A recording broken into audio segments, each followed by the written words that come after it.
Oke, assalamualaikum warahmatullahi wabarakatuh. Sebelum memulai pembelajaran, mari kita berdoa bersama dengan membaca basmalah ya. Bismillahirrohmanirrohim. Gimana kabarnya hari ini anak-anak? Alhamdulillah. Baik, masuk semua ya? Masuk. Oke, pertemuan kemarin kita udah membahas sholat dalam kehidupan dan berzikir ya. Kemudian hari ini akan menjelaskan tentang berbusana muslim dan muslimah. Untuk tujuan pembelajarannya yaitu yang pertama, peserta didik dapat menjelaskan secara sederhana makna berbusana muslim, muslimah dan menutup aurat. Kemudian yang kedua yaitu peserta didik dapat mendeskripsikan fenomena berbusana yang ada di sekitar kita, dan yang ketiga yaitu peserta didik dapat menerapkan berbusana muslim dan muslimah pada kehidupan sehari-hari. Oke, langsung aja. Apa sih memahami makna berbusana muslim dan muslimah pada kehidupan sehari-hari dan menutup aurat? Untuk yang pertama, makna aurat. Ada yang tahu makna aurat? Belum ya. Jadi aurat itu batas minimal bagian tubuh yang wajib ditutupi karena perintah Allah Subhanahu wa Ta'ala. Kemudian yang kedua yaitu makna jilbab atau berbusana muslim. Secara etimologi, jilbab yaitu pakaian longgar untuk menutup seluruh bagian tubuh untuk perempuan ya, kecuali muka dan telapak tangan. Lanjut, batas aurat untuk muslim pria yaitu dari pusar hingga lutut. Untuk wanita itu seluruh tubuh yang tidak transparan dan kecuali wajah dan tangan. Kemudian apa sih tujuan berbusana muslim dan muslimah? Tujuannya yaitu untuk menjaga kehormatan, menunjukkan identitas sebagai muslim. Kemudian berbusana dengan sopan juga mencerminkan adab kesantunan dalam berinteraksi dengan orang lain. Oke, kemudian ibu akan membagi kalian menjadi dua kelompok. Nanti berdiskusi ya, sesuai yang ada di buku itu ada dua contoh fenomena, kalian diskusikan kemudian nanti maju ke depan. Untuk di sini kelompok 1 dan di sini kelompok 2. Nanti bertiga maju.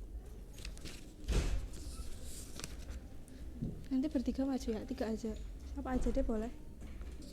Li, nanti kamu itu ya kesimpulan.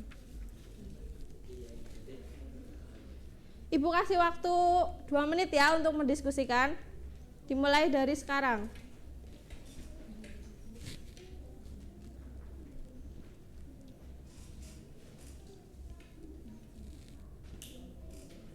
Udah? Kenapa? Itu satu kan? Udah ya. Silakan kelompok 1 maju 3 orang.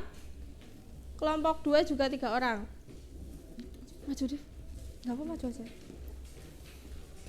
Sini kelompok 1, sini kelompok 2. Jadi teknisnya nanti kelompok 1 membacakan hasil diskusi, kemudian kelompok 2 memberikan pertanyaan. Lanjut nanti kelompok 1 mendiskusikannya dulu pertanyaan tersebut, terus nanti kelompok 2 menyampaikan hasilnya, kemudian nanti kelompok 1 bertanya. Nanti di akhir baru jawabannya dikemukakan. Silakan kelompok 1 didiskusikan. Disampaikan. Hasil dari diskusi kelompok 1, kesimpulan tentang perubahan penampilan Inek Koesherawati dari tidak berjilbab menjadi berjilbab itu mencerminkan sikap pribadi yang baik dan komitmen yang kuat terhadap keyakinan agamanya. Keputusan ini menunjukkan kesadaran diri dan tanggung jawab sosial, karena Ineka tidak hanya sekedar mengikuti tren, tetapi benar-benar mengikuti panggilan hatinya untuk menjalankan perintah agama. Perubahan tersebut juga diiringi dengan niat untuk memberikan contoh positif kepada orang lain dan menjaga konsistensi dalam tingkah laku sehari-hari. Dah, silakan bertanya kelompok 2. Ya, bagaimana pandangan Anda mengenai pentingnya keselarasan antara penampilan luar yang sesuai dengan syariat Islam seperti berjilbab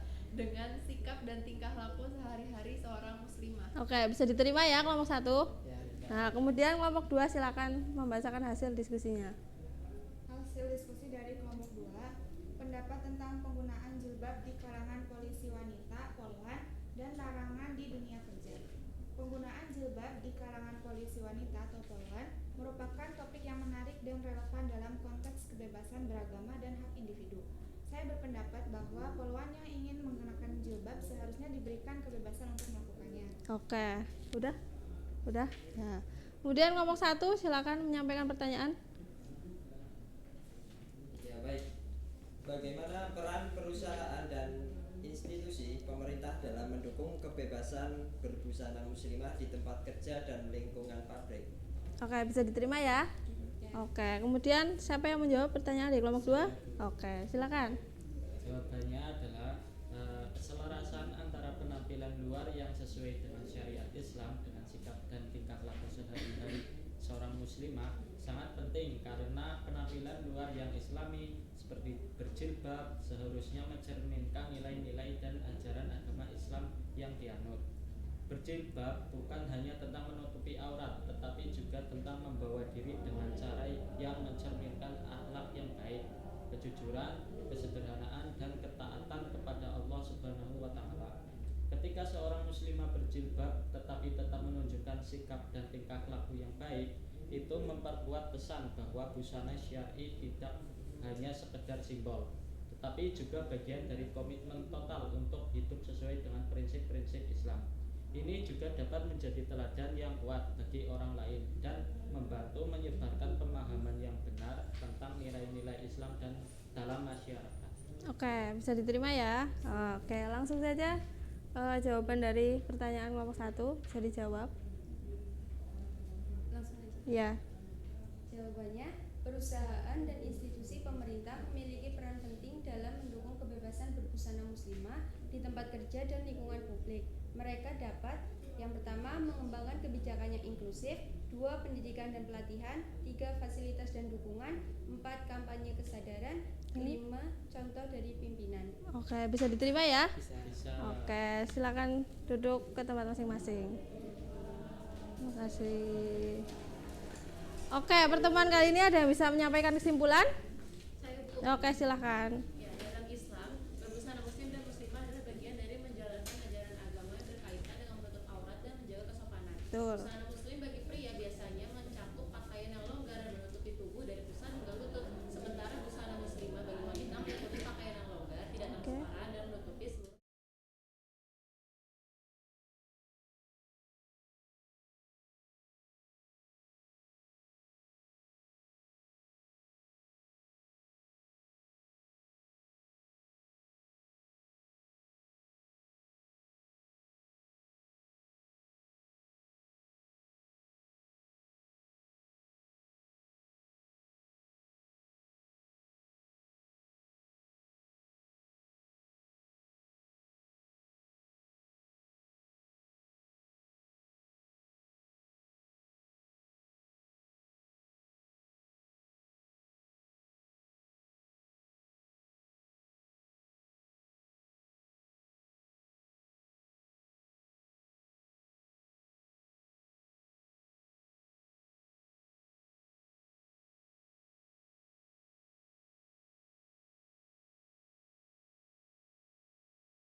Ya, bismillahirrahmanirrahim. Ibu buka ya. Assalamualaikum warahmatullahi wabarakatuh. Waalaikumsalam warahmatullahi wabarakatuh. Ya, selamat pagi anak-anak. Pagi, Ibu. Sekali lagi deh, kayaknya kurang semangat. Selamat pagi anak-anak Ibu. Pagi, Ibu. Oke.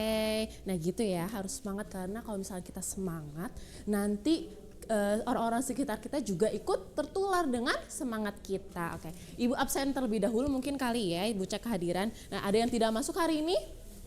Masuk semua ya. Alhamdulillah. Semoga kita terus dalam lindungan Allah Subhanahu wa taala. Oke. Segala sesuatu yang baik itu kita mulai dengan basmalah dan berdoa terlebih dahulu. Oke. Silakan ketua kelas bisa memimpin doa. Nah, Rahmat. Mulai.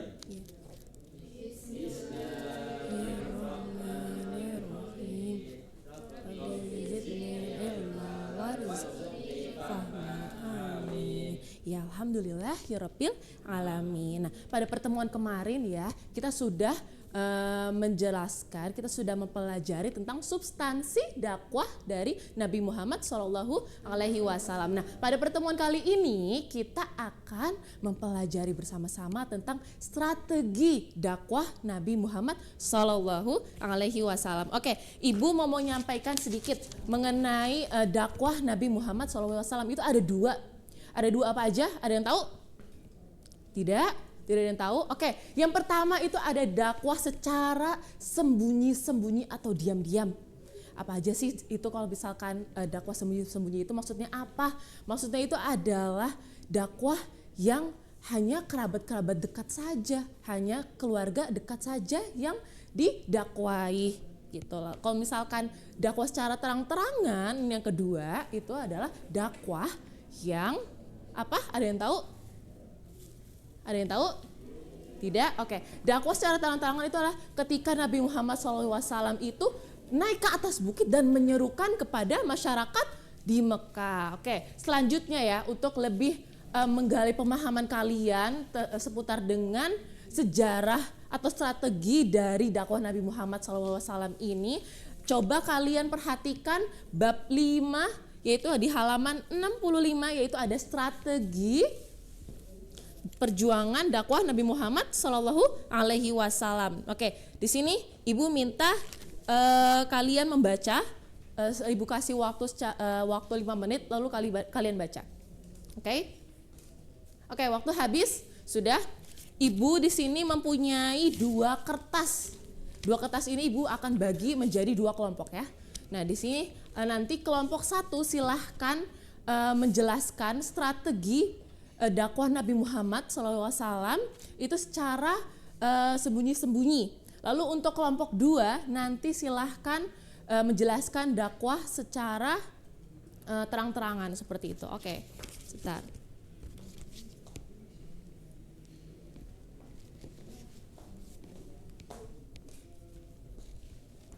Oke, Ibu kasih waktu 5 menit untuk kalian mendiskusikan.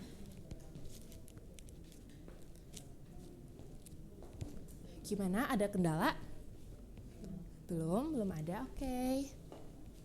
Gimana kelompok 1 ada kendala? Belum. Oke, waktu habis. Silahkan bagi kedua kelompok maju ke depan dan menempelkan di kertas yang ada di depan Ibu.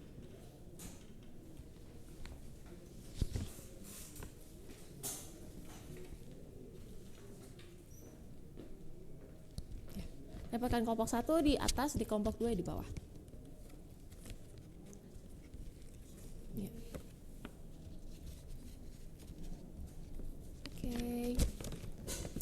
Oke, terima kasih kelompok 1. Oke, bisa duduk kembali.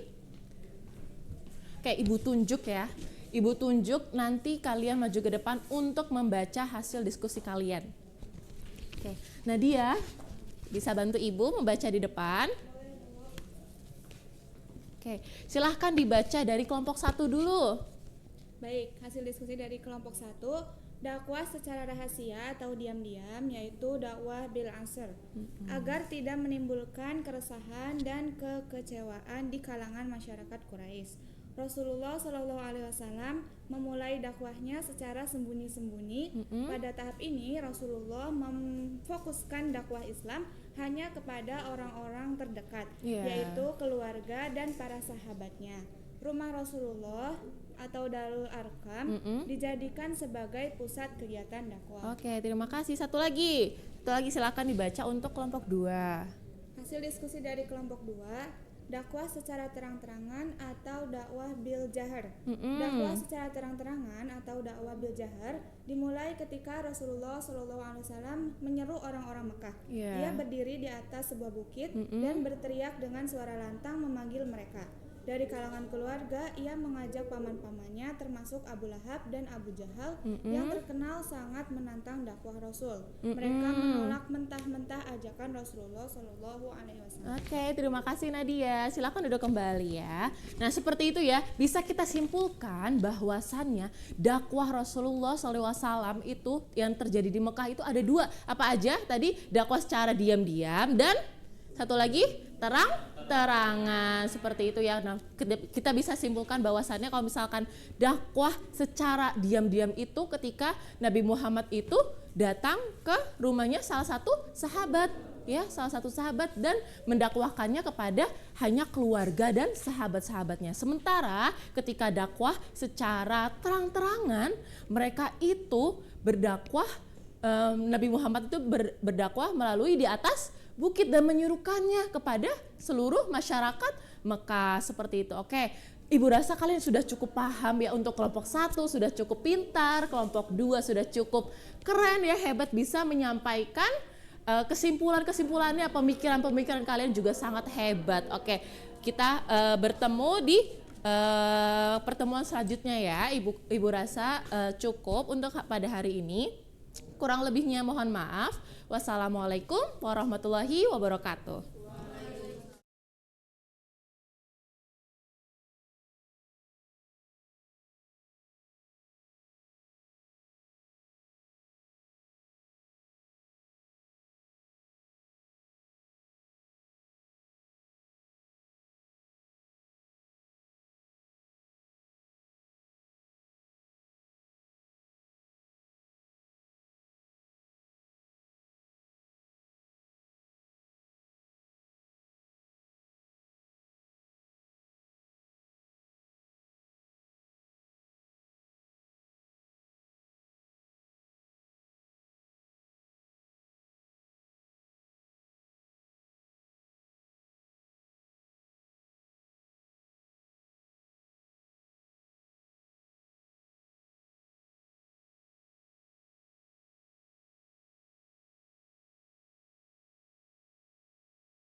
Baik, Ibu mulai. Assalamualaikum warahmatullahi wabarakatuh.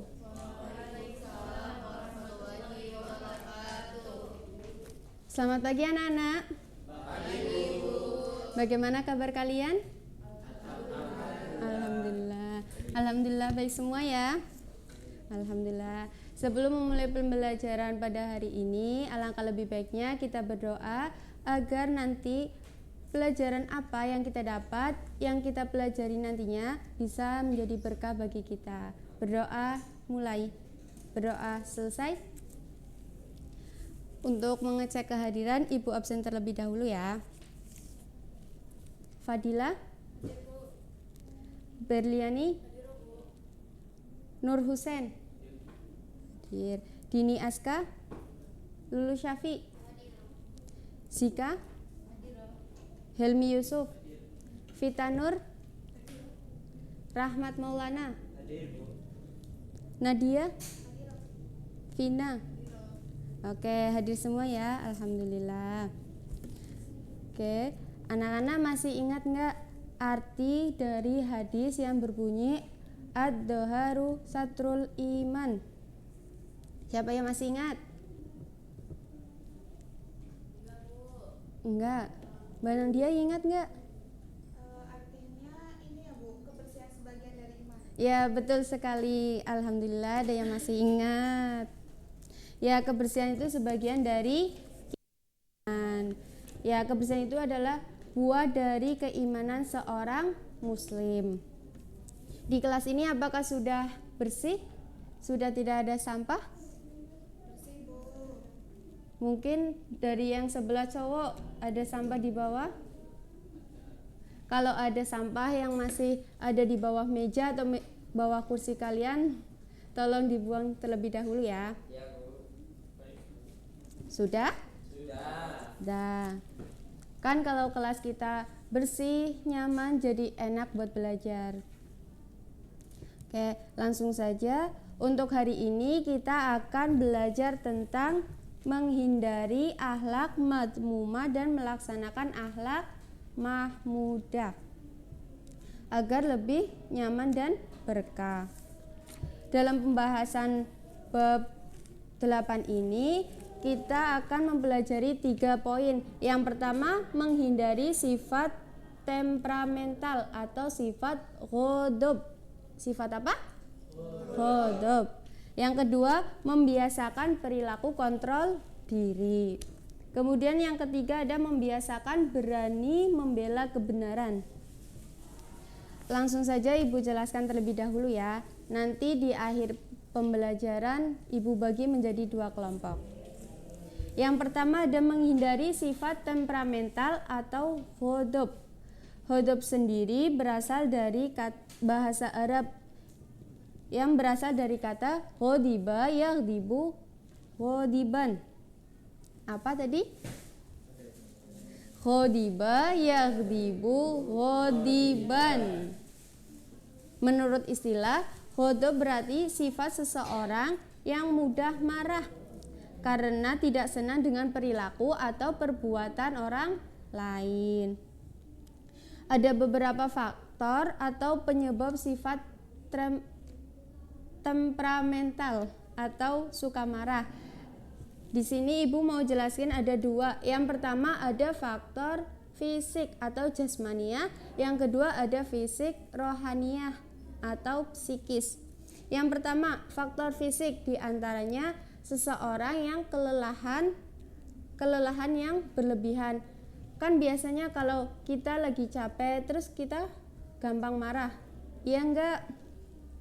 Ya.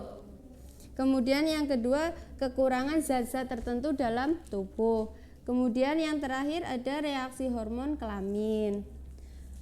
Terus faktor yang selanjutnya faktor psikis atau rohaniah, di antaranya ujub atau bangga terhadap dirinya sendiri, atau sama halnya dengan sombong. Seseorang yang sudah dapat atau sudah memperoleh apa yang diinginkan merasa bangga dengan dirinya, itu tidak diperbolehkan. Kemudian perdebatan atau perselisihan dan senda gurau yang berlebihan. Kemudian bagaimana cara kita menghindari sifat temperamental atau ghadab ini? Di sini Ibu ada 5 cara untuk menghindari sifat temperamental. Yang pertama, membaca ta'awud, yaitu a'udzubillahi minasyaitonirrajim. Ketika kita merasa mau marah, kita harus ingat membaca ta'awud. Kemudian yang kedua, merubah posisi. Apabila kita dalam keadaan berdiri, kemudian kita bersegeralah untuk duduk untuk meredakan amarah kita. Kemudian ketika kita sedang dalam keadaan duduk, bersegeralah untuk berbaring atau rebahan. Kemudian ada diam. Ketika kita menghadapi suatu masalah atau kita kebawa emosi, lebih baik kita diam. Terus ada berwudu agar nantinya hati, pikiran, dan jiwa kita itu tenang. Kemudian yang terakhir, mengingat wasiat Rasul dan janji Allah Subhanahu wa taala dalam hadis riwayat Abu Daud yang artinya, barang siapa yang mampu menahan amarahnya sedangkan bisa saja ia meluapkannya, Allah Subhanahu wa taala akan memanggilnya di hadapan para makhluk yang lain pada hari kiamat untuk memberikan pilihan baginya bidadari yang ia inginkan. Itu untuk cowok-cowok ya, dapat bidadari kalau bisa nahan emosi. Oke, kemudian yang kedua ada membiasakan perilaku kontrol diri. Pembahasan kita yang kedua, membiasakan perilaku kontrol diri. Oke, untuk pembahasan yang kedua dan ketiga, Ibu akan bagi tugas kalian. Nanti anak-anak bagi menjadi 2 kelompok. Ada yang cewek jadi satu kelompok aja, terus yang cowok jadi satu kelompok. Nanti tugasnya yang cewek mencari materi tentang membiasakan perilaku kontrol diri. Kemudian yang cowoknya mencari materi membiasakan perilaku berani membela kebenaran. Begitu? Besok dipresentasikan ke depan. Mungkin untuk hari ini Ibu cukupkan, kurang lebihnya mohon maaf. Wabillahi taufiq wal hidayah. Wassalamualaikum warahmatullahi wabarakatuh.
Assalamualaikum warahmatullahi wabarakatuh.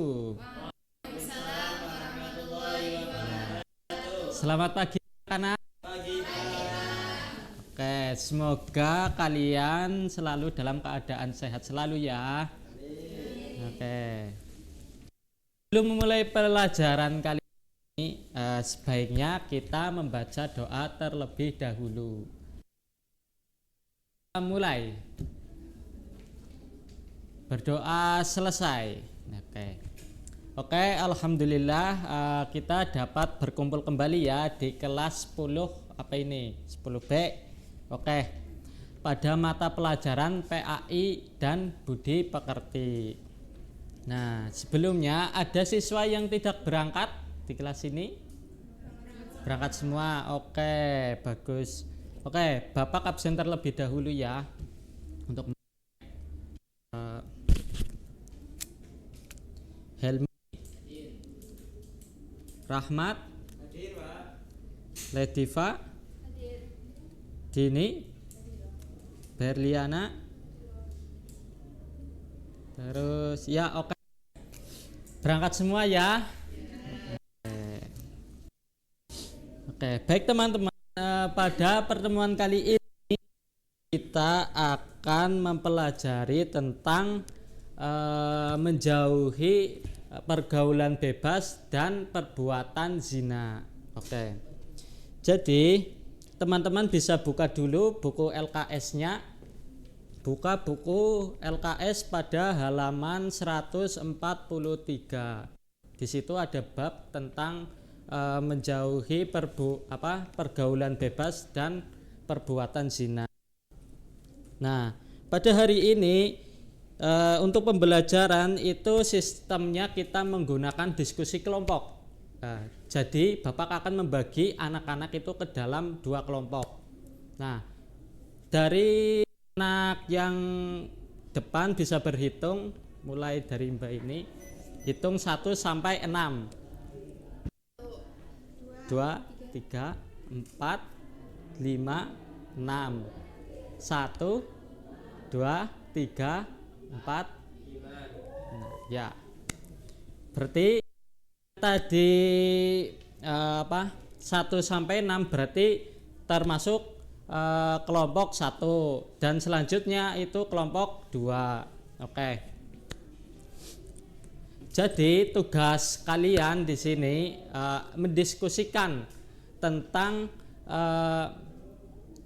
pergaulan bebas dan perbuatan zina. Nah, untuk kelompok 1 itu berdiskusi kelompok tentang pergaulan bebas. Nah, untuk kelompok yang kedua itu mendiskusikan apa itu perbuatan zina.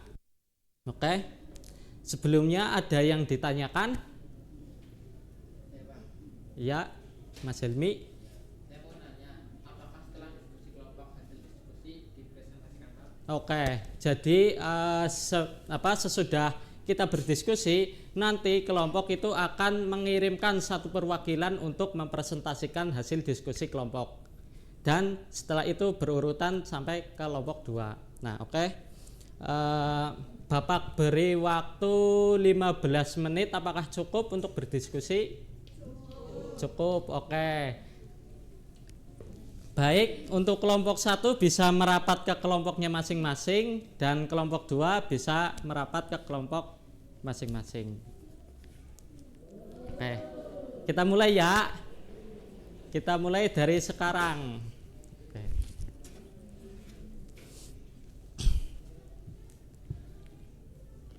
Lima menit lagi.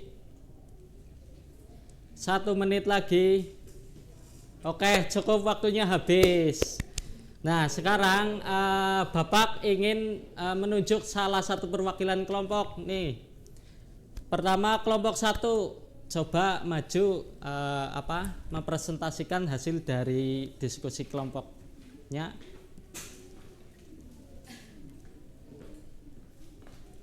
Oke, iya. Jadi dari hasil diskusi kelompok 1, pergaulan bebas adalah suatu bentuk interaksi sosial yang terjadi tanpa adanya kontrol yang sesuai dengan norma agama, moral, atau sosial yang baku. Istilah pergaulan bebas sering digunakan untuk menggambarkan perilaku atau hubungan antara individu, terutama antara laki-laki dan perempuan, yang dianggap wajar dalam masyarakat, terutama dari sudut pandang agama dan moral. Oke, bagus untuk kelompok 1. Nah, selanjutnya untuk kelompok 2 bisa perwakilan maju.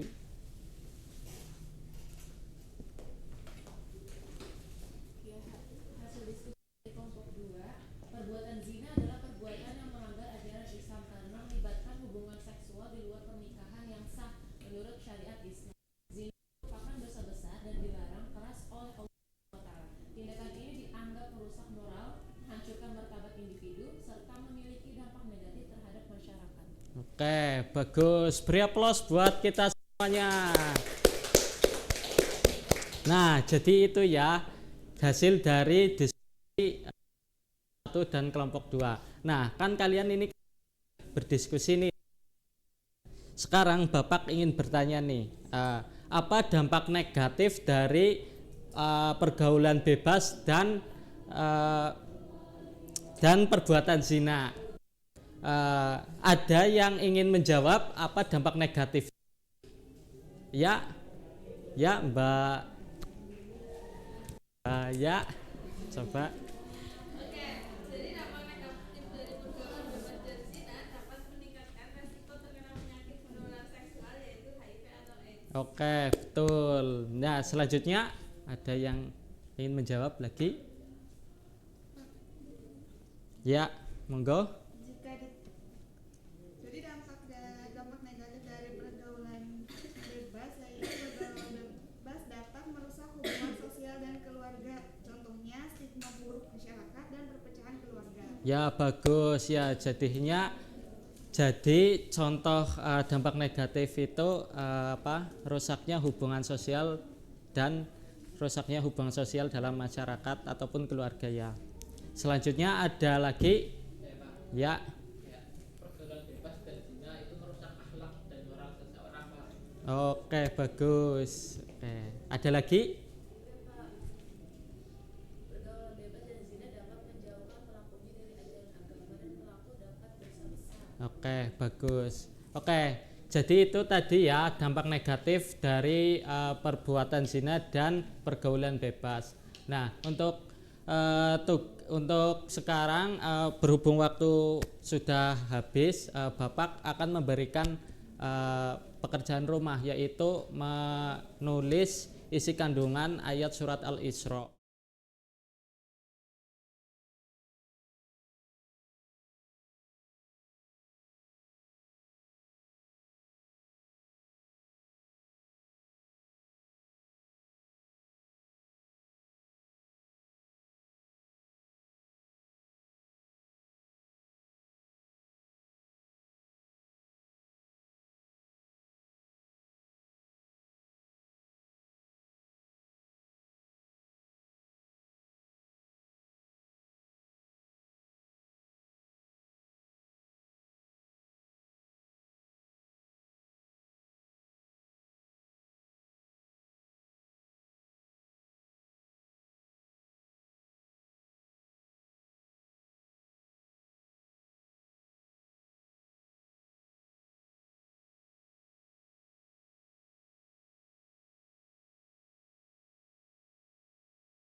Baik, assalamualaikum warahmatullahi wabarakatuh. Waalaikumsalam warahmatullahi wabarakatuh. Ya, gimana kabarnya hari ini anak-anak?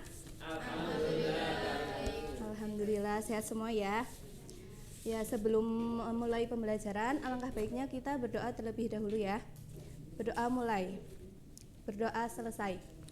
Ya, sebelum memulai pembelajaran, saya cek kehadiran dulu ya. Ada yang tidak hadir hari ini? Hadir semua, alhamdulillah. Oke, langsung aja ya.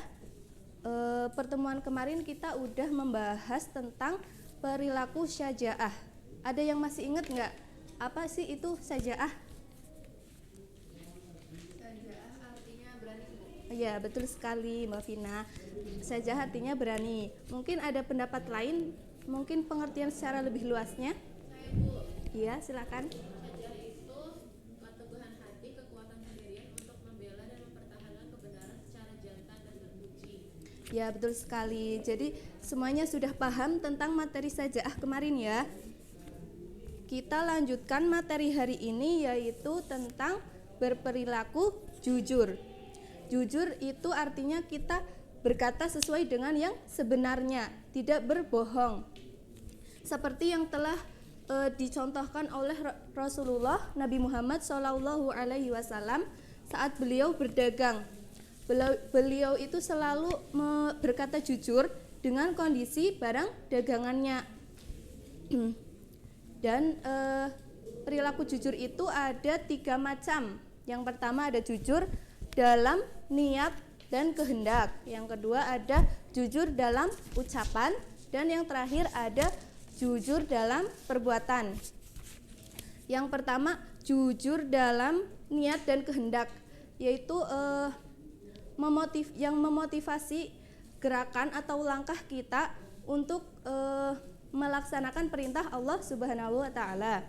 Di sini ada yang bisa mencontohkan apa contoh perilaku jujur dalam niat dan kehendak dalam kehidupan sehari-hari. Ada yang bisa memberi contoh? Ya, Mbak Vita.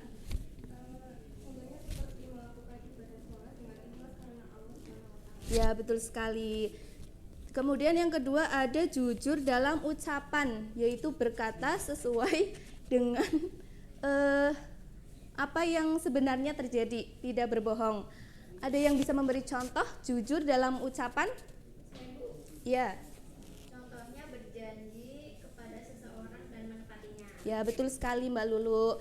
Kemudian yang terakhir ada jujur dalam perbuatan. Jujur dalam perbuatan yaitu sesuai antara apa yang diucapkan dengan perbuatan kita.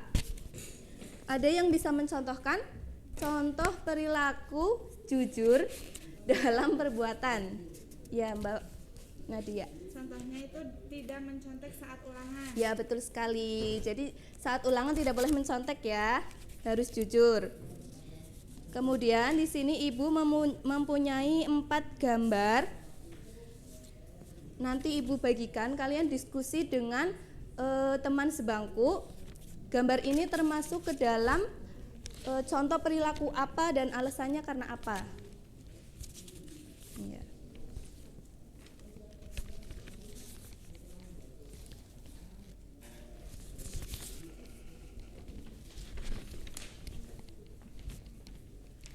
Ya, Ibu beri waktu 5 menit untuk berdiskusi ya.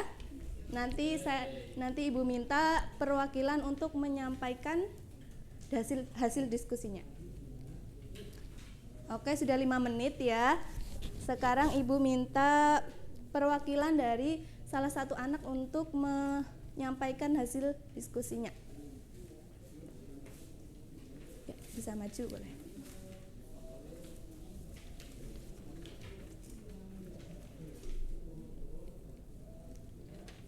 Hasil diskusi dari kelompok kami ini termasuk sikap syaja'ah, yaitu berani membela kebenaran, karena korupsi merupakan perbuatan yang tidak benar dan merugikan orang lain.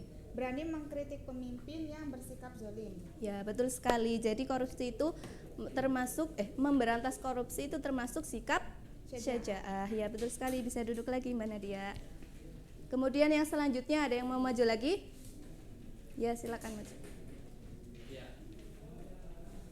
Ya, pada gambar ini ya, ini termasuk sikap jujur. Nah, karena siswa tersebut tidak mencontek saat mengerjakan ulangan. Ya, betul sekali. Silakan duduk lagi. Kemudian ada yang mau maju lagi? Ya. Ya, ini merupakan gambar atau seorang anak yang menghentikan pembulian, termasuk sikap Sajaah karena berani membela kebenaran. Ya, betul sekali. Silakan duduk lagi. Kemudian ada satu anak lagi. Ya.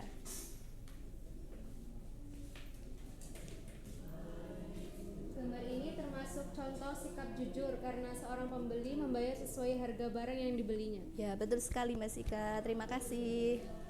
Ya, jadi di sini semua sudah paham ya. Gambar-gambar tersebut adalah contoh sikap jujur dalam kehidupan sehari-hari. Jadi kesimpulannya kita harus dapat menerapkan perilaku syaja'ah atau berani membela kebenaran dan jujur dalam kehidupan sehari-hari. Ya, mungkin itu saja pembelajaran kita pada hari ini. Untuk tugas, nanti kalian pelajari lagi tentang materi syaja'ah dan jujur. Kemudian minggu depan kita akan melaksanakan kuis tentang materi tersebut. Mungkin cukup sekian. Kita akhiri pembelajaran pada hari ini dengan bacaan hamdalah. Alhamdulillahirabbil alamin. Sekian, terima kasih. Wassalamualaikum warahmatullahi wabarakatuh. Waalaikumsalam.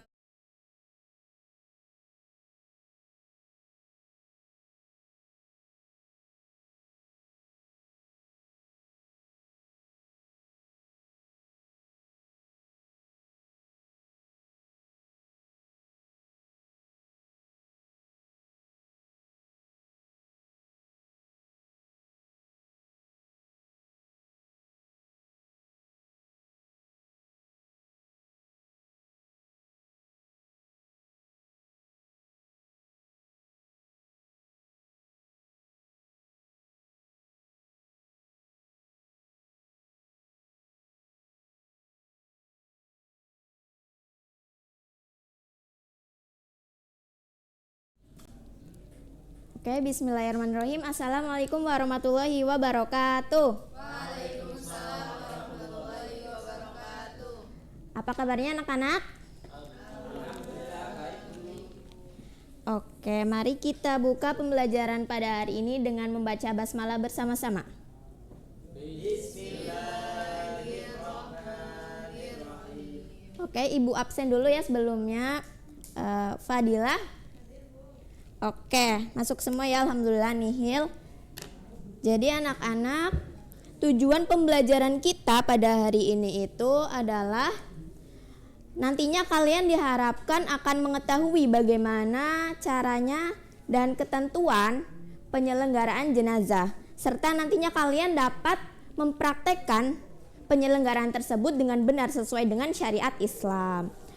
Nah, untuk melanjutkan materi pertemuan kemarin tentang apa ya? Ada yang masih ingat? Cung? Iya, tentang apa?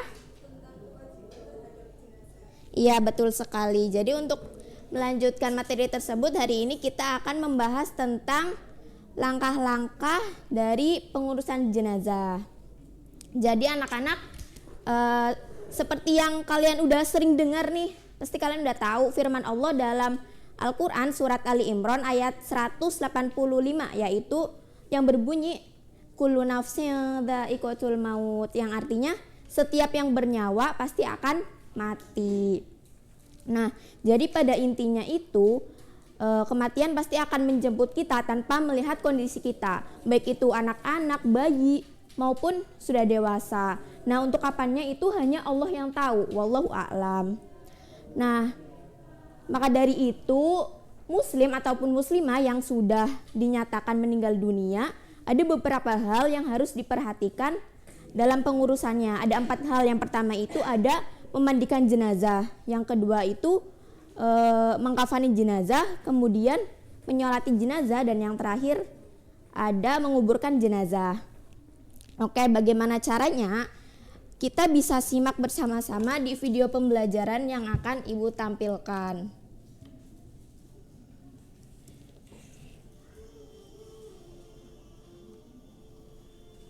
Oke, bisa dilihat semua ya.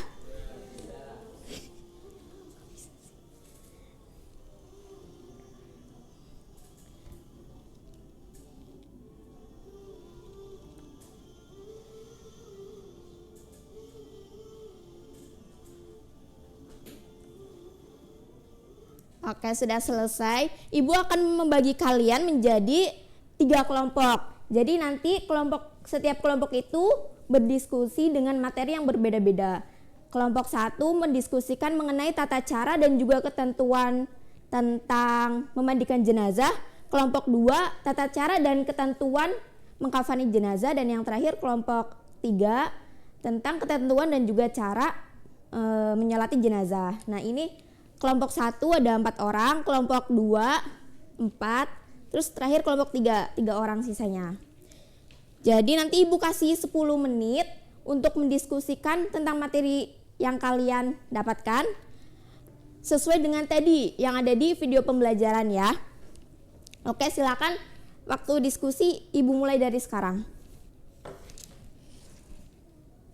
Oke, udah selesai ya. Jadi seperti biasanya setelah berdiskusi pasti ada presentasi. Nah, presentasi kali ini caranya beda dengan yang kemarin-kemarin. Kali ini sistemnya nanti dari setiap kelompok mengirimkan 2 anak untuk presentasi di kelompok lain.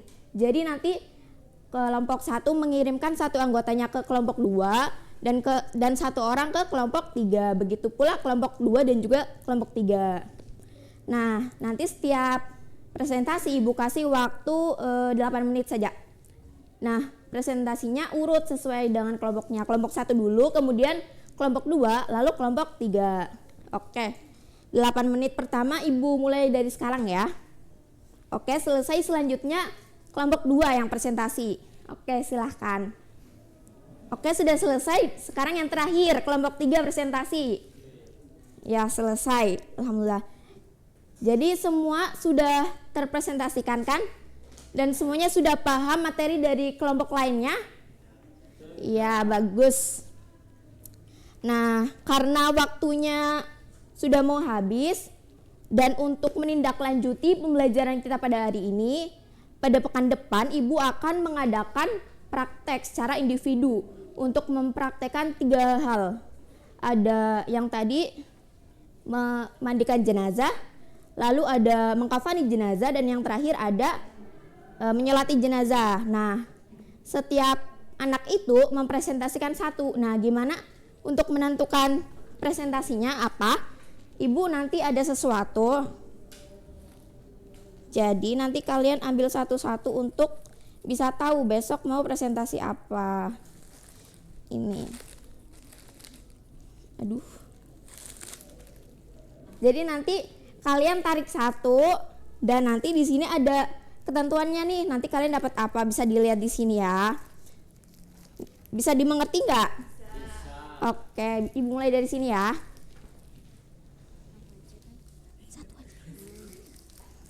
Nih, ambil. Jadi dapatnya menyolati jenazah. Ini 1. Dapatnya menyolati jenazah juga. Oke, nanti 1 lagi. Nanti ya yang lain. Oke, sudah kebagian semua ya prakteknya apa?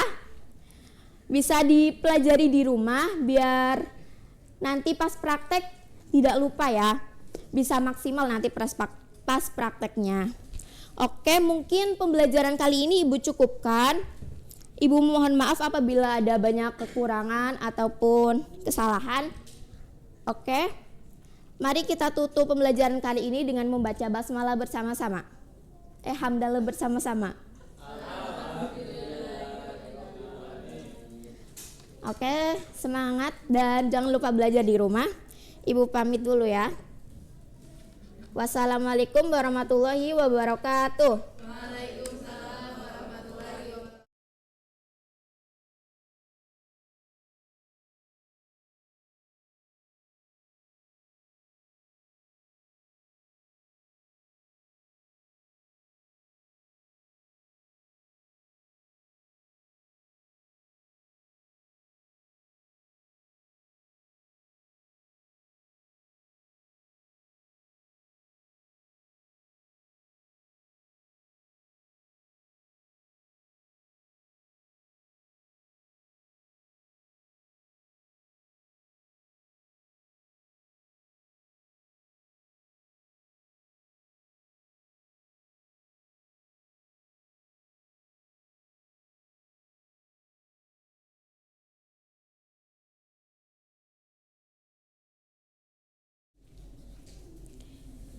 Assalamualaikum warahmatullahi wabarakatuh. Waalaikumsalam warahmatullahi wabarakatuh. Ya, selamat pagi anak-anak. Pagi, Bu. Gimana kabarnya hari ini? Alhamdulillah. Oke, coba kalian amati sekitar kalian. Apakah sudah bersih dan nyaman agar pembelajaran bisa berjalan dengan lancar? Oke, sebelum pembelajaran dimulai, alangkah lebih baiknya kita buka dengan bacaan basmalah bersama. Bismillahirrahmanirrahim. Oke, selanjutnya Ibu akan cek kehadiran ya. Hari ini apakah ada yang tidak berangkat? Atau hadir semua? Hadir semua, Bu. Oke, hadir semua ya. Seperti kesepakatan kita di pertemuan sebelumnya, hari ini kita akan mengadakan penilaian atau tes. Jadi materi sebelumnya itu kita mempelajari tentang hormat kepada orang tua dan guru.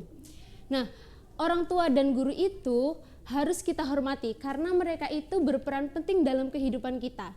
Mereka mengajari banyak hal dengan sabar dan tekun untuk proses perkembangan kita. Oke, pada pertemuan kali ini Ibu ada 2 jenis penilaian, yaitu penilaian tertulis dan penilaian lisan. Nah, pertama kita akan mengadakan penilaian tertulis. Nanti Ibu akan kasih lembar soal dan jawaban dan Ibu akan memberikan waktu untuk kalian mengerjakan. Dan yang kedua yaitu tes lisan. Nah, tes lisan ini akan menjadi nilai tambahan. Ibu mempunyai 3 pertanyaan.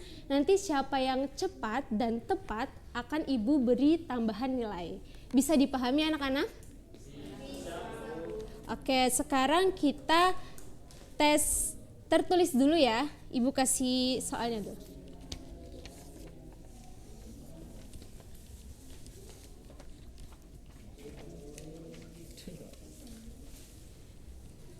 Oke, belum dikerjakan dulu ya. Ibu yakin kalian di rumah pasti sudah belajar. Nah, Ibu kasih waktu untuk mengerjakan, nanti kalau waktunya habis akan Ibu beritahu. Oke, bisa dimulai? Silakan dikerjakan. Akan Ibu pantau ya, jangan mencontek.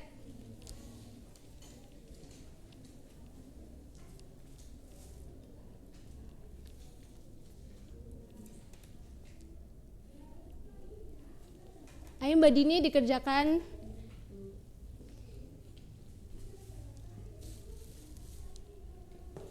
Oke, waktunya sudah selesai ya. Bisa dikumpulkan semuanya ya jawabannya.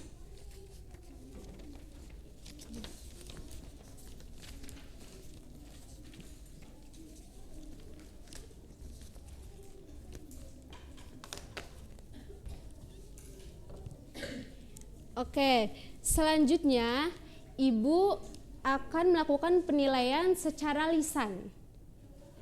Kalian di rumah pasti sudah belajar semua. Di sini Ibu punya 3 pertanyaan. Jadi siapa yang cepat dan bisa menjawab langsung mengacungkan tangan ya. Diperhatikan semuanya. Pertanyaan pertama, apa yang akan kalian lakukan jika melihat teman yang tidak menghormati guru? Ayo silakan, siapa yang mau jawab? Saya, Bu. Oke, Mbak Lulu, silakan. Yang pertama tegur secara pribadi, terus laporkan ke guru. Yang terakhir memberi contoh yang baik bagi teman saya. Oke, terima kasih Mbak Lulu. Akan Ibu beri tambahan nilai. Oke, pertanyaan yang kedua, siapa yang berani menyampaikan pengalamannya yang menunjukkan ketaatan kepada orang tua? Oke, silakan Mbak Dini. Saat ujian akhir, saya belajar dengan sungguh-sungguh meskipun harus mengorbankan waktu bermain. Ini saya lakukan karena ingin membahagiakan orang tua saya. Oke, bagus sekali. Pertanyaan terakhir, mengapa menaati guru itu penting? Oke, Mbak Vita silakan. Pentingnya ketaatan kepada guru itu yang pertama kita bisa mendapatkan ilmu, terus yang kedua bisa menjadi pribadi yang lebih baik. Oke, terima kasih. Beri aplaus untuk kita semua. Oke, untuk pertemuan kali ini penilaian. Nah, penilaian ini hasilnya akan Ibu beritahu di pertemuan selanjutnya. Oke, mungkin cukup sekian pertemuan pada kali ini. Apabila Ibu banyak kesalahan, Ibu mohon maaf yang sebesar-besarnya. Mari kita akhiri dengan bacaan hamdalah bersama. Alhamdulillahirabbil alamin. Wassalamualaikum warahmatullahi wabarakatuh.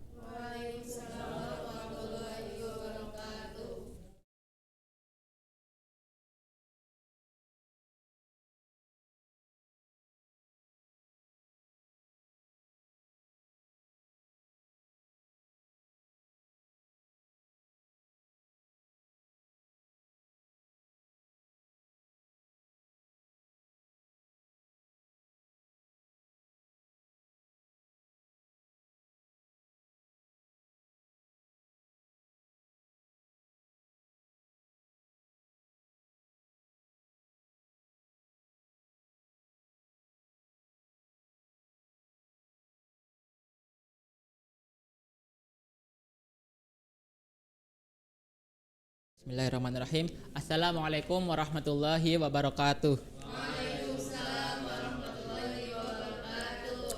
Selamat pagi anak-anak. Ya, apa kabarnya hari ini? Alhamdulillah. Sebelum kita mulai pembelajarannya, alangkah baiknya kita berdoa terlebih dahulu. Untuk ketua kelas bisa memimpin doanya. Siap. Doa mulai. Bismillahirrahmanirrahim. Ni ilma warzuqni fahma. Amin. Nah, yang selanjutnya kita akan absen terlebih dahulu. Dari semua yang berangkat di sini, apakah ada yang tidak berangkat? Oh, berangkat semua. Ya, alhamdulillah berarti kalau berangkat semua. Nah, pada pertemuan kemarin kita itu kan sudah membahas mengenai zuhud. Terus pada pertemuan hari ini kita akan membahas mengenai adab dalam menggunakan media sosial. Bapak mau tanya Mas Husen, dari HP Mas Husen itu media sosialnya apa saja yang diinstal? Banyak Pak, ada Instagram, TikTok, Facebook, dan Telegram Pak. Terus dari semua aplikasi yang diinstal itu apa saja manfaat dari Mas Husen dapat? Manfaatnya dapat dengan mudah menambah teman baru walau dia jauh Pak. Ya, karena seiring dengan perkembangan zaman, teknologi maupun internet telah menghubungkan setiap manusia dalam sebuah dunia baru, yaitu dunia digital tanpa batas. Yang selanjutnya adalah tujuan pembelajaran kita hari ini. Yang pertama, peserta didik dapat menjelaskan adab dalam menggunakan media sosial. Terus yang kedua, peserta didik membiasakan sikap menggunakan media sosial yang santun, saling menghormati, dan bertanggung jawab. Terus pada zaman ini kan zaman sudah berkembang. Contoh yang sangat mempengaruhi lagi HP. Dari kita bangun tidur sampai tidur lagi pasti HP kan berada di dalam kan. Contohnya kita bangun tidur pasti yang dicarikan itu HP, misalnya chat yang atau chat siapa. Nah, dalam media sosial sendiri juga pasti ada dampak positif dan negatif. Namanya juga dunia, pasti ada dampak positif dan negatif. Nah, dampak positif dari media sosial ini sendiri, yang pertama itu kita dapat berkomunikasi atau juga bersilaturahmi dengan jauh dari luar Pulau Jawa maupun di luar negara. Terus dan dampak negatifnya juga ada seperti hoax, karena hoax kan sekarang sudah merajalela, dan juga ada ujaran kebencian, perkelahian, dan pornografi, bahkan hingga terorisme. Dalam bermedia sosial itu juga memerlukan adab, karena adab ini diperlukan untuk menghindari dampak negatif dari media sosial yang merugikan baik itu untuk diri sendiri maupun lingkungan. Nah, yang selanjutnya Bapak akan membagi kalian ke dalam dua kelompok. Yang kanan itu kelompok 1, yang kiri itu kelompok 2.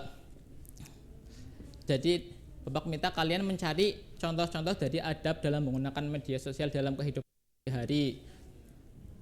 Bapak kasih waktu 10 menit dan Bapak bebaskan kalian dalam mencarinya, bisa lewat HP, LKS atau lain-lain. Jadi langsung saja bisa dicari.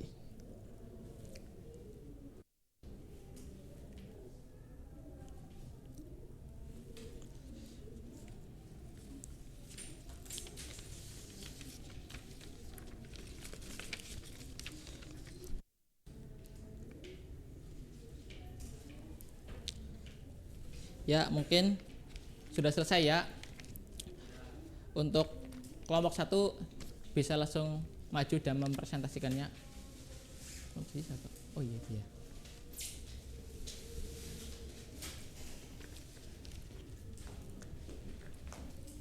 Ya, hasil dari diskusi kelompok kami, yang pertama itu meneliti fakta atau kebenaran informasi yang diterima karena meneliti kebenaran berita yang didapat dari media sosial merupakan hal yang paling utama. Kebenaran ini akan menjadikan apa yang kalian sampaikan lagi di media sosial bisa dipertanggungjawabkan, baik di dunia maupun di akhirat. Lalu yang menyampaikan informasi tanpa rekayasa atau manipulasi karena berita bohong atau hoax. Hanya dimulai dari mengedit, merekayasa dan memanipulasi informasi yang ada di dalam sebuah berita. Ya. Beri tepuk tangan untuk Berlian. Yang selanjutnya Mas Nur Husain bisa maju dan mempresentasikan. Dari kelompok 2, memilih teman yang baik. Dalam bermedia sosial, kita akan bertemu dan berinteraksi dengan banyak orang dari berbagai negara. Pilihlah teman di media sosial yang baik untuk menambah silaturahim, saling berbagi informasi yang baik, dan apabila ada teman medsos yang mengajak hal yang bertentangan agama Islam dan norma sosial, maka kita harus berani mengatakan tidak. Ya, beri tepuk tangan untuk Mbak Nur Husain. Jadi kesimpulannya kan tadi sudah dipresentasikan apa contoh-contoh dari adab dalam menggunakan media sosial. Ketika kita sudah menerapkan dalam kehidupan, maka kita dapat terhindar dari berita hoax. Terus kita juga orang lain merasa nyaman ketika kita melakukan silaturahmi di media sosial, dan juga terhindar dari tindakan yang diskriminatif yang mengandung unsur sara. Mungkin dikarenakan waktunya mau habis, Bapak cukupkan. Sebelum Bapak cukupkan, Bapak minta kalian setelah pulang dari sekolah itu bisa mempelajarinya lagi di rumah. Sebelum Bapak tutup, kita berdoa kafaratul majelis bersama. Bismillahirrahmanirrahim. Subhanakallahumma wa bihamdika asyhadu an la ilaha illa anta astaghfiruka wa atubu ilaik. Wassalamualaikum warahmatullahi wabarakatuh.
Oke, assalamualaikum warahmatullahi wabarakatuh. Waalaikumsalam warahmatullahi wabarakatuh. Gimana kabarnya hari ini anak-anak? Alhamdulillah. Sebelum kita memulai pembelajaran, kita berdoa terlebih dahulu ya. Silahkan ketua kelas untuk memimpin doa. Siap, doa mulai. Bismillahirrahmanirrahim. Rabbi zidni ilma warzuqni fahma. Ya, hari ini hadir semua apa ada yang enggak hadir? Hadir semua. Ya, berarti sehat semua ya. Nah, sebelum masuk ke pembelajaran, Ibu akan menyampaikan tujuan pembelajaran hari ini, yaitu nantinya kalian dapat menjelaskan pengertian adil, terus kalian dapat menjelaskan pengertian ridho dan juga amal soleh. Terus nanti kalian bisa menyebutkan sikap apa aja yang dilakukan dalam sehari-hari, yaitu ada sikap ridho dan juga sikap amal soleh. Nah, yang pertama itu pengertian ridho. Ada yang tahu ridho itu apa? Ya, tapi kurang tepat ya. Biar Ibu jelaskan dulu ya. Ridho itu berasal dari bahasa Arab, yaitu rodia, yang berarti senang, suka, dan rela. Nah, perilaku ridho itu merupakan perilaku terpuji, menerima dengan senang hati apa yang telah diberikan oleh Allah Subhanahu wa taala. Jadi tadi ridho itu apa, Mas Hilmi?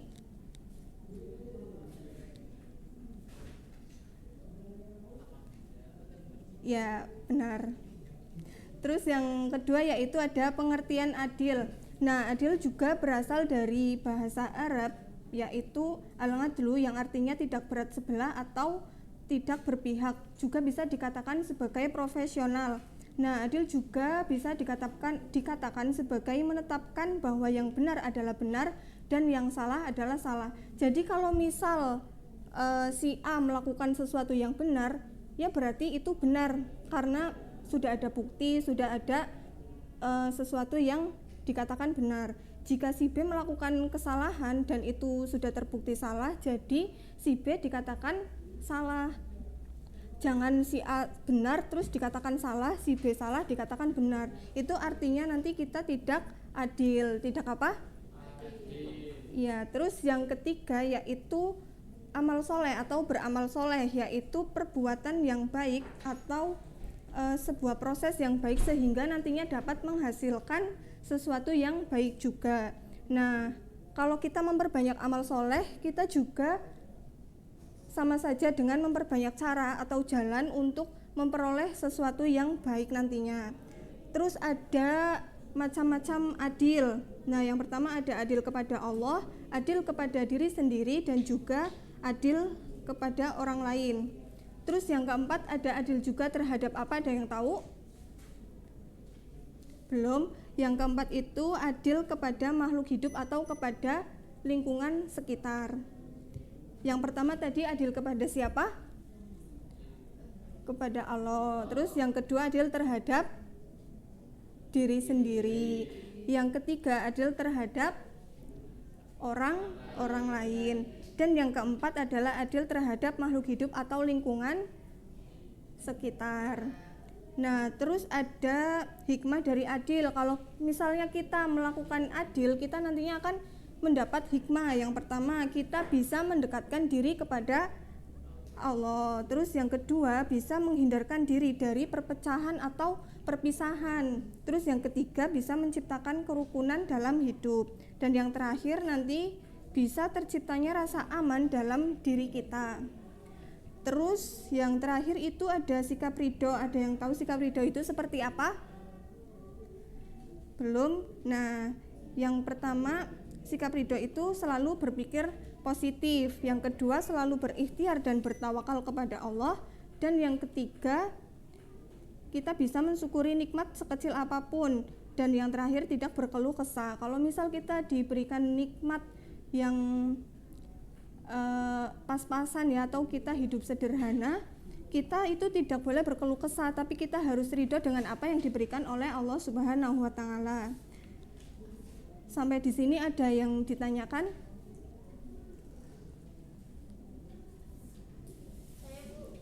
Iya, Mbak Lulu mau tanya apa? Perbedaan ridho sama ikhlas itu apa, Bu?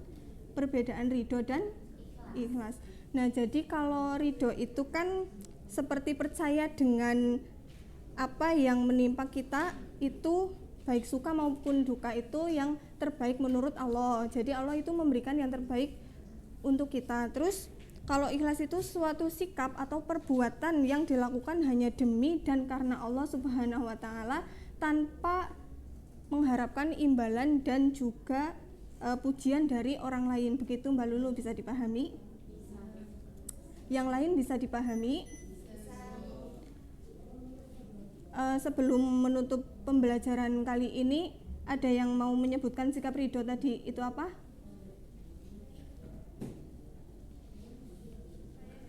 Ya, Mbak Fadila.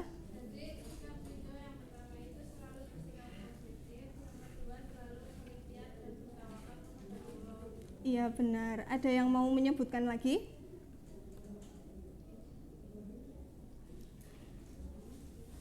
Dari cowok ada yang mau menyebutkan enggak? Ya Mbak Sika. Mensyukuri nikmat sekecil apapun dan tidak pernah berkeluh kesah. Iya benar, itu tadi merupakan contoh sikap ridho dalam kehidupan sehari-hari. Ada yang mau ditanyakan lagi tidak mengenai materi adil, ridho dan juga amal soleh? Berarti sudah paham semua ya? Kalau sudah paham, silahkan untuk tugas rumah kalian mengerjakan halaman 104. Itu ada pilihan ganda dan uraian, kalian dikerjakan, terus minggu depan dikumpulkan ke ibu ya.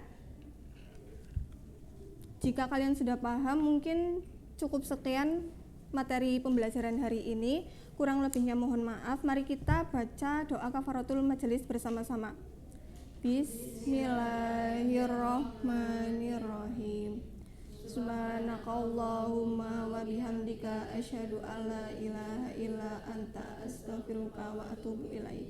Ya, kurang lebihnya mohon maaf. Terima kasih. Wassalamualaikum warahmatullahi wabarakatuh. Waalaikumsalam warahmatullahi wabarakatuh.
Assalamualaikum warahmatullahi wabarakatuh.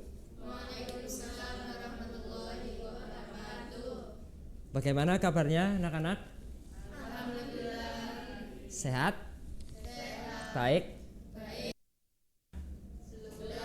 Nanti setelah pembelajaran kita makan. Oke. Sebelum pembelajaran kita mulai, mari kita awali pertemuan pada pagi hari ini dengan bacaan basmalah bersama-sama. Bismillahirrahmanirrahim. Udah pada tahu sekarang kita akan belajar tentang apa? Belum? Kelihatan ini tadi malam pasti tidak baca ya. Nah, baik, sekarang kita akan belajar tentang iman kepada hari akhir. Silahkan buka buku paketnya halaman 15. Silahkan dibuka.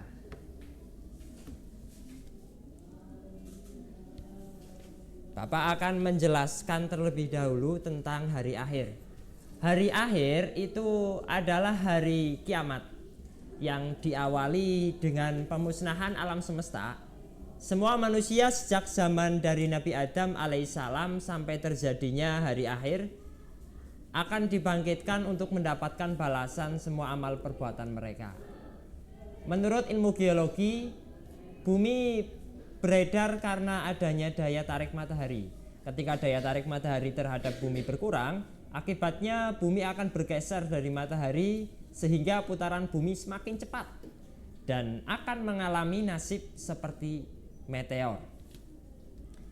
Kemudian menurut teori fisika, hari akhir itu adalah suatu ketika matahari tidak muncul atau cahayanya redup karena tenaga atau sinarnya habis, maka tidak ada angin dan awan yang berakibat hujan tidak akan turun. Selanjutnya gunung-gunung akan meletus, ombak-ombak bergulung-gulung, air laut naik sehingga hancurlah bumi semesta. Iman kepada hari akhir. Tadi pengertian hari akhir, sekarang iman kepada hari akhir. Iman kepada hari akhir adalah percaya dengan penuh keyakinan adanya hidup yang kekal abadi di akhir kelak. Seperti itu tadi adalah materi tentang iman kepada hari akhir. Oke, sekarang Bapak tanya, apa sih pengertian daripada iman kepada hari akhir? Ya, Mbak Vina, silakan. Iman kepada hari akhir adalah percaya dengan penuh keyakinan adanya hidup yang kekal abadi di akhirat kelak. Oke, baik. Selanjutnya pengertian daripada hari akhir menurut teori fisika. Ada yang bisa menjawab? Ya, Mas Husen, silakan. Menurut ilmu geologi, bumi beredar karena adanya daya tarik matahari. Ya, tadi menurut ilmu geologi ya. Berarti sekarang menurut teori fisika. Ada yang bisa menjawab? Oh ya, Mas Helmi, silakan. Menurut teori fisika, kalau suatu ketika matahari tidak muncul atau cahayanya redup karena tenaga atau sinarnya habis, maka tingkat ada angin dan awan yang berakibat hujan tidak akan turun. Oke, baik. Benar semuanya ya jawabannya ya. Sudah menyimak dengan baik. Sekarang Bapak akan menampilkan gambaran hari akhir. Ya, bisa dilihat gambarnya? Gambar apa kira-kira itu? Bakso? Bukan ya, ini otak kita sudah lapar terus akhirnya keinget bakso mercon malah. Ini gambar apa? Ini adalah gambaran bumi. Bumi ini ketika besok hari kiamat. Jadi buminya itu hancur, terbelah, hancur. Seperti layaknya meteor. Ini di luar angkasa seperti ini pemandangannya besok. Ya. Jadi sangat menakutkan. Kemudian ini gambaran di bumi. Ada yang tahu gambar apa? Sunset, apalagi senja. Terus gambar apa? Iya, benar. Ini adalah gambar mentari atau matahari. Bukan di sore hari melainkan di pagi hari. Jadi dari dalam bumi itu kelihatan matahari terbit dari sebelah barat ya. Kalau kiamat itu terbitnya dari sebelah barat. Kok kita pagi-pagi itu bangun kukuruyuk dilalah matahari ini dari sebelah barat ya, siap-siap aja. Ya itu adalah hari kiamat, itu matahari terbalik dari arah barat. Kemudian ini adalah situasi ketika matahari sudah terbit dari arah barat. Meteor berjatuhan, ya, menghancurkan bumi seisinya. Kemudian gunung-gunung meletus, kemudian terbang seperti aneh-aneh. Seperti apa? Kapas atau kapuk. Begitu kecilnya gunung, apalagi diri kita ya. Kemudian ini laut seisinya itu menerpa perkotaan, menerpa pemukiman dan lain-lain. Tidak mungkin ada seorang pun yang tersisa. Kemudian kita semuanya nanti dikumpulkan di padang mahsyar, alam barzah. Kemudian di padang mahsyar kita dikumpulkan. Kemudian nanti di situ akan terlihat ya kehidupan kita di dunia itu seperti apa. Seperti itu. Kemudian ada pertanyaan tentang hari akhir? Tidak ada? Sudah sangat jelas ya? Ya, itu nanti bisa dilihat lagi gambarnya, itu ada di slide PowerPoint yang Bapak kirimkan di grup kelas, nanti bisa dibuka. Kemudian kesimpulannya adalah inti dari iman kepada hari akhir itu kita bisa meyakini dengan sepenuh hati, ya, kita meyakini dengan sepenuh hati bahwasanya semua itu ciptaan Allah Subhanahu wa taala yang bersifat fana. Jadi tidak ada yang kekal. Maka sebisa mungkin termasuk diri kita sendiri itu adalah sifatnya fana. Makanya kita harus selalu berdoa, selalu bertobat, selalu berserah diri kepada Allah, memasrahkan semua urusan kita. Kita harus selalu berbuat baik, ya, supaya apa, amal ibadah kita itu bagus juga besok di akhirat kelak bisa masuk surga. Amin Allahumma amin. Hikmahnya adalah selalu mengingatkan kita kepada kematian dan kerusakan, bahwasanya diri kita itu adalah diri yang rusak, diri yang diri yang tidak kekal dan lain-lain.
Baik, assalamualaikum warahmatullahi wabarakatuh. Waalaikumsalam warahmatullahi wabarakatuh. Selamat pagi anak-anak. Bagaimana kabar kalian hari ini? Alhamdulillahirrahmanirrahim. Kita kembali lagi ke pertemuan kali ini dengan keadaan sehat walafiat. Sebelum pembelajaran dimulai, alangkah baiknya kita berdoa terlebih dahulu. Silahkan ada yang memimpin doa. Ya, berdoa mulai, berdoa selesai. Baik. Sebelum memulai pembelajaran, saya akan cek kehadiran kalian. Di sini ada yang tidak berangkat atau sudah berangkat semua? Berangkat semua ya, alhamdulillah semuanya rajin, sehat, dan selamat. Pada pertemuan kali ini, kalian ada yang tahu nggak hari ini akan mempelajari apa? Belum ada yang tahu? Kalian sudah baca belum bukunya? Jadi pada pertemuan kali ini saya akan menjelaskan tentang pernikahan dalam Islam dengan tema indahnya membangun mahligai rumah tangga. Tadi saya udah bagikan gambar ke kalian semua ya. Udah pada dapat semua kan? Ini ya gambarnya. Saya kasih kalian gambar supaya kalian bisa mengamati dan menganalisis gambar tersebut. Silakan diamati dan dianalisis gambarnya. Ya, sudah cukup ya. Ada yang ingin memberikan pendapat? Gambar itu termasuk gambar apa? Silakan acungkan tangan.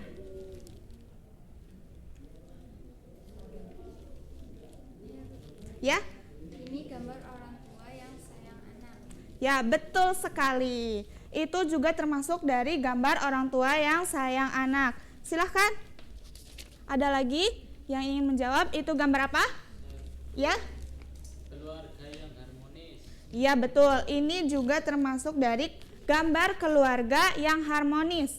Ada lagi yang ingin menjawab? Ya, silahkan. Gambar pernikahan yang bahagia. Tepat sekali. Pernikahan yang bahagia. Ada lagi? Bu.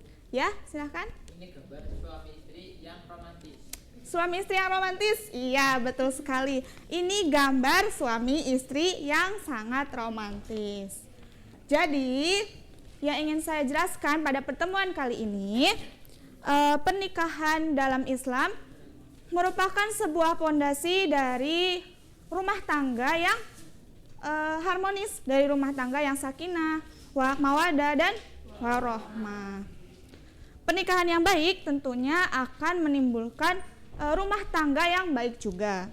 Itu jawaban yang kalian sampaikan, semuanya betul dan tepat. Good job. Kemudian hukum pernikahan. Pernikahan itu hukum asalnya adalah sunnah. Maksudnya yaitu pernikahan adalah ibadah yang panjang dan merupakan perintah Rasulullah supaya kita dapat menghindari zina dan pergaulan bebas.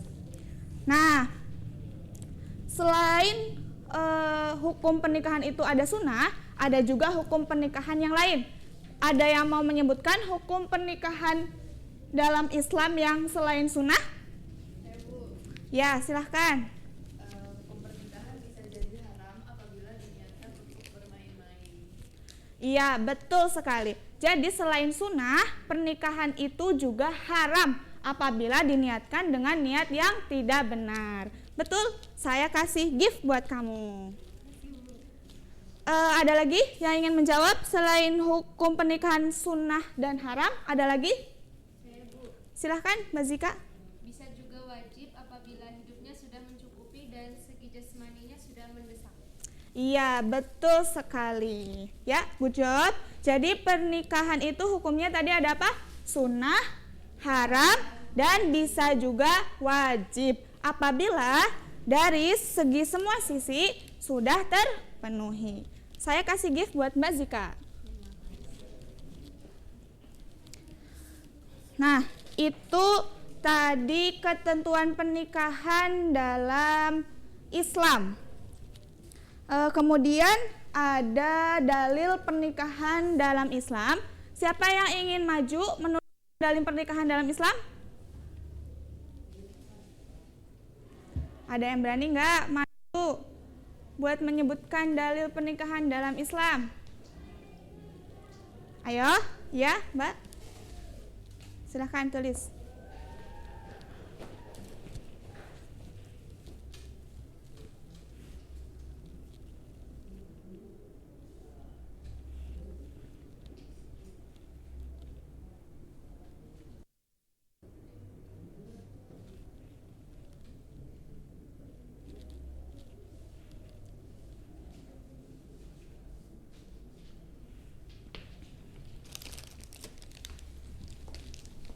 Ya, betul sekali, karena sudah berani maju saya kasih double gift. Kasih.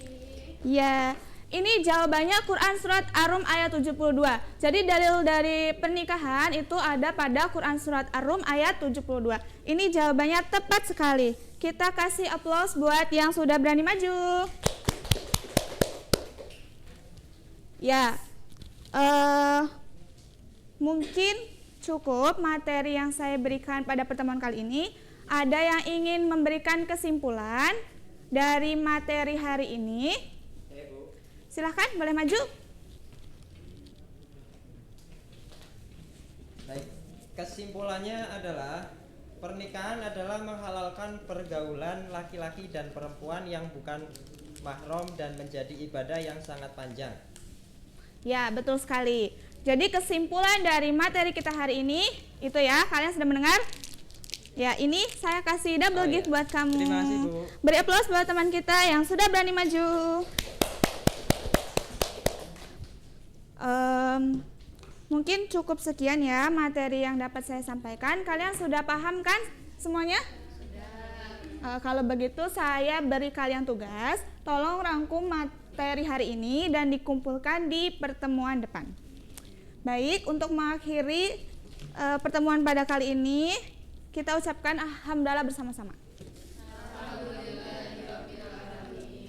Ya, terima kasih. Wassalamualaikum warahmatullahi wabarakatuh.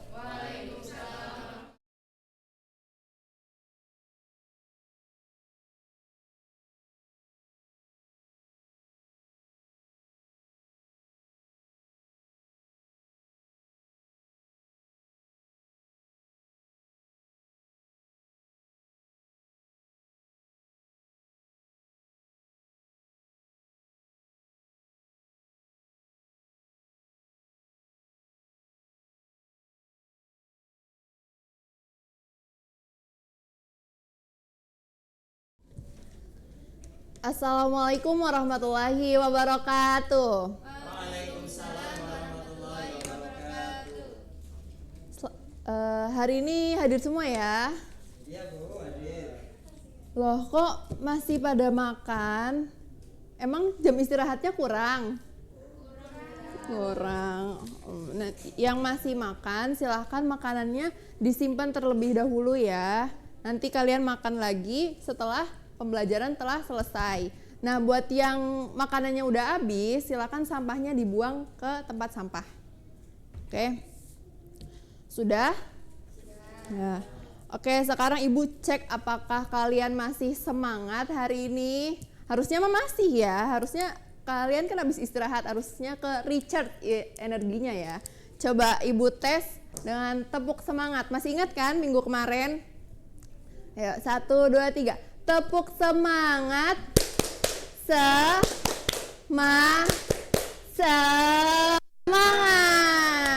Oke. Hari ini kita masih melanjutkan materi yang kemarin ya, yaitu tentang memaksimalkan potensi diri menjadi yang terbaik. Coba sekarang Ibu tanya, bentuk perilaku memaksimalkan potensi diri menjadi yang terbaik itu dalam kehidupan sehari-hari kalian itu apa aja sih? Mbak? Ya. Tanggung jawab, betul. Saya Bu, adil dan toleran. Adil dan toleran, betul sekali. Ada yang mau jawab lagi? Saya Bu, bekerja keras, betul sekali. Saya Bu. Ya. Berkata jujur. Betul sekali, berkata jujur. Nah, tadi kan kalian sudah menyebutkan beberapa bentuk perilaku memaksimalkan potensi diri. Nah, sekarang Ibu minta kalian untuk membentuk kelompok. Kelompoknya masing-masing kelompok terdiri dari 5 anggota ya. Nanti Ibu akan bagi sebuah artikel. Nanti kalian artikelnya silakan dibaca, dipahami, dan dicermati. Setelah itu kalian amati di lingkungan sekitar kalian, apakah ada kolerasi antara bekerja keras, berkata jujur, tanggung jawab, adil dan toleran dalam kehidupan sehari-hari. Silakan membentuk kelompok ya. Oke. Vita, kok murung? Gak dapat kelompok. Oh ya udah, nanti kok kelompok 2 aja. Kelompok 2 masih. Oh ini ganjil ya anaknya. Ya udah, nanti tambahan ke kelompok 2. Kelompok 2 nggak apa-apa kan? Ya oke. Ini buat kelompok 1 silakan diamati dulu ininya. Nanti kamu maju ini. Artikelnya. Ini juga untuk kelompok 2.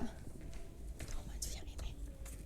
Ya, silakan diskusikan dengan teman-teman kalian, teman sekelompoknya, dan jangan berisik ya. Oke. Ibu tunggu.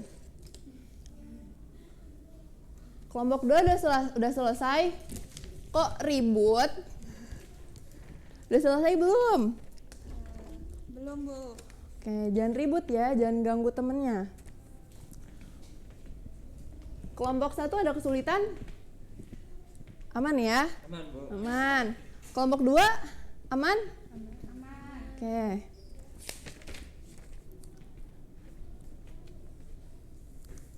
Baik, kalau sudah selesai, silakan hasil diskusinya kalian presentasikan ke depan teman kalian. Silakan yang sudah selesai boleh langsung angkat tangan aja, maju ke depan. Lagi silakan kelompok 2.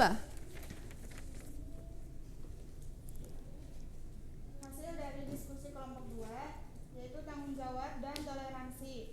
Tanggung jawab tidak hanya tentang diri sendiri, tetapi juga tentang bagaimana kita berinteraksi dengan orang lain. Orang yang bertanggung jawab akan lebih mungkin untuk menunjukkan toleransi karena mereka memahami pentingnya memperlakukan orang lain dengan hormat dan pengertian. Bagus sekali, kita beri aplaus. Oke, selanjutnya kelompok 1 silahkan. Baik, dari kelompok 1, jujur dan keadilan. Orang yang jujur cenderung berlaku adil karena mereka akan bertindak berdasarkan fakta dan kebenaran, bukan manipulasi atau kebohongan. keadilan dalam masyarakat juga sangat tergantung pada kejujuran individu. Oke, bagus. Kasih aplaus untuk kelompok 1. Wah, udah bagus-bagus banget ya jawabannya. Mungkin dari Ibu ada tambahan sedikit, yaitu secara keseluruhan perilaku ini berkontribusi untuk membangun lingkungan yang sehat dan positif, baik dalam konteks pribadi, profesional, maupun sosial. Nah, ketika diterapkan secara konsisten, perilaku-perilaku ini dapat memperkuat kepercayaan, kerjasama, dan kesejahteraan dalam kehidupan sehari-hari. Oke, sampai sini ada pertanyaan? Gak ada ya, udah semua. Oh iya, untuk tugas, silahkan kalian kerjakan uraian di halaman 120. Kalian kerjakan, kemudian jawabannya kalian salin di buku tulis. Ya, untuk menutup perjumpaan siang ini, Ibu cukupkan. Sebelumnya kita membaca bacaan hamdalah bersama-sama. Alhamdulillahirabbil alamin. Mungkin itu saja yang dapat Ibu sampaikan. Kurang lebihnya Ibu mohon maaf. Wassalamualaikum warahmatullahi wabarakatuh.